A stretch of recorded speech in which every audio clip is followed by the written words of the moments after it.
so let's look at this equation in action. This seemingly nonsensical notion of wave-particle duality we can actually put into numbers and make some predictions about the world around us. So let's calculate the de Broglie wavelength. So anytime you see de Broglie wavelength, what this tells you is that you're going to be using the equation lambda is equal to h divided by mv.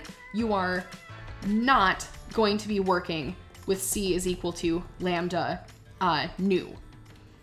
So we're not going to be working with this equation. We're not working with a wavelength of pure energy. We're working with a de Broglie wavelength of something that has mass. So that's our first clue as to what type of equation we're working with, since a lot of the variables now are kind of, popping up in repeated equations. All right, so returning to the problem, what is the de Broglie wavelength of an electron that's moving at half the speed of light? Now, it's not uncommon to think or observe, think of or observe electrons moving at such high speeds, right? They're not at the speed of light, but because they're super tiny, we can actually accelerate them up to half the speed of light pretty easily. So if we did that, what would the wavelength nature of that particle be? All right, so I'm gonna give you guys, again, as always, the chance to work through this problem yourself, and then we will work through this problem together. All right, let's come back together. Let's solve this last problem of the day. So our wavelength is equal to h divided by mass times velocity. Now, in the wording of the problem, we are actually told what the mass of the electron is right here, 9.109 times 10 to the negative 31 kilograms.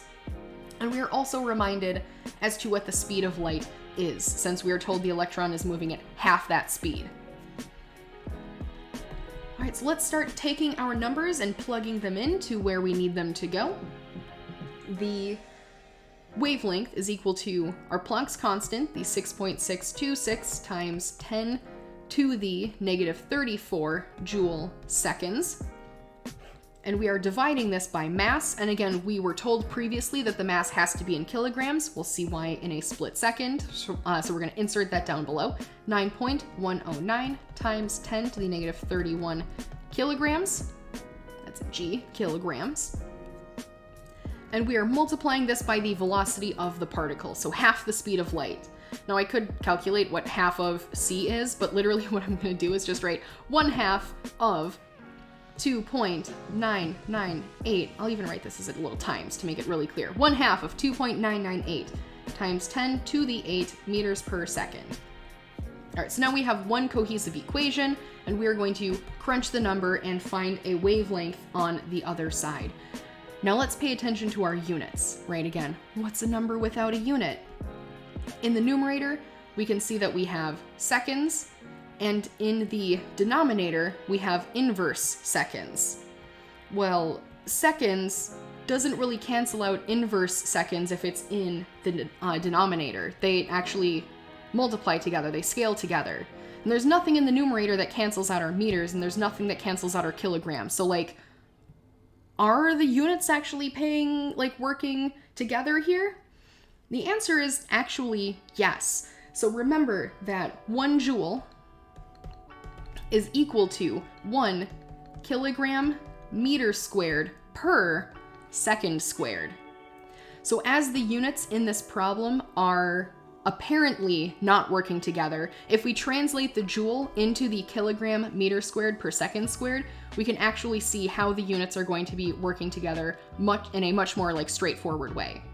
All right, so let's insert this kilogram times meter squared per second squared into a rewritten version of this equation. And in fact, just to clean it up a little bit, I'm going to crunch the number as well. So the number is going to be condensed. We'll take our 6.626 times 10 to the negative 34 and divide it by everything here in the denominator. This gives us a number of 4.852 times 10 to the negative 12.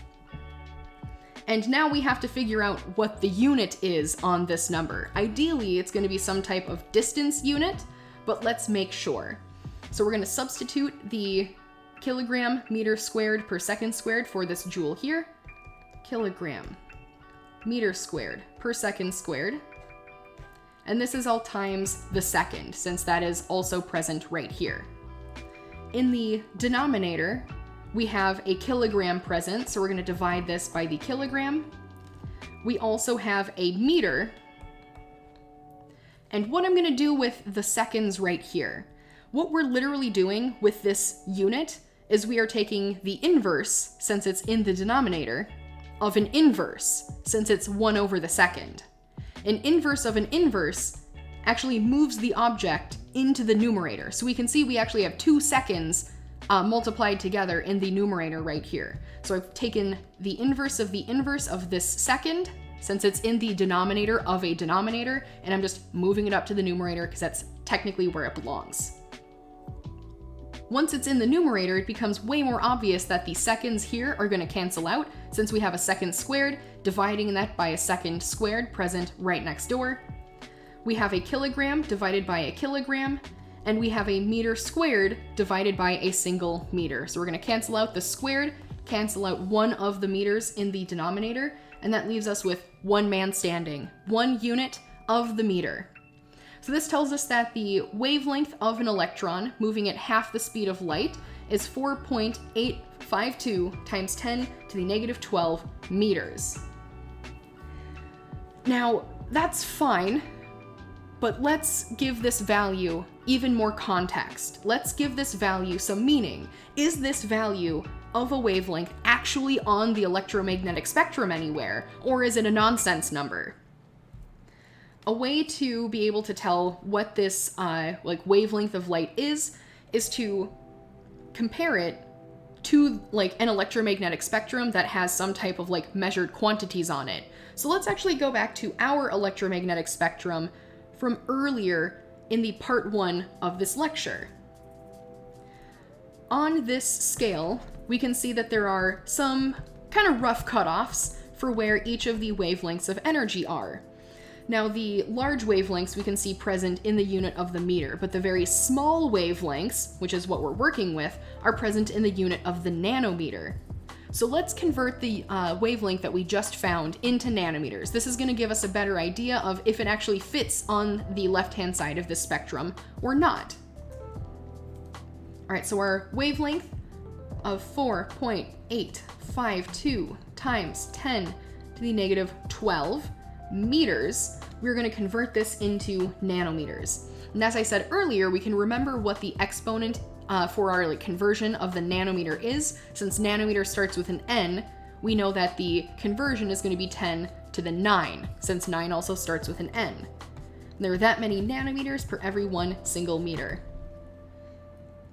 All right, in crunching then this number, meters are going to cancel out, leaving us with only the nanometers left over as a unit. We're going to take our number on the left and multiply it by 10 to the 9. If we do this, we get a number that is 0.004852 nanometers. So we're looking at 4 thousandths of a nanometer.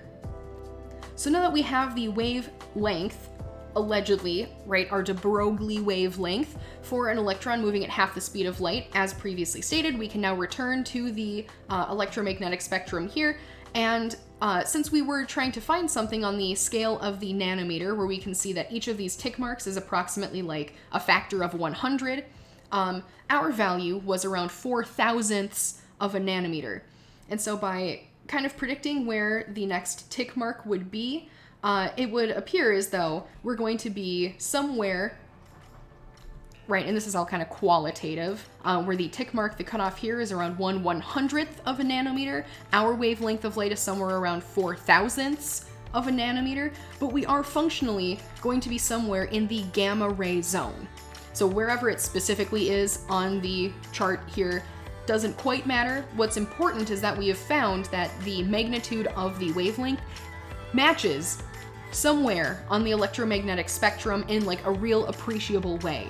So if we were to observe this electron moving at half the speed of light, we would see it functionally behaving as a gamma ray, not necessarily just as an electron. It also is a gamma ray right now.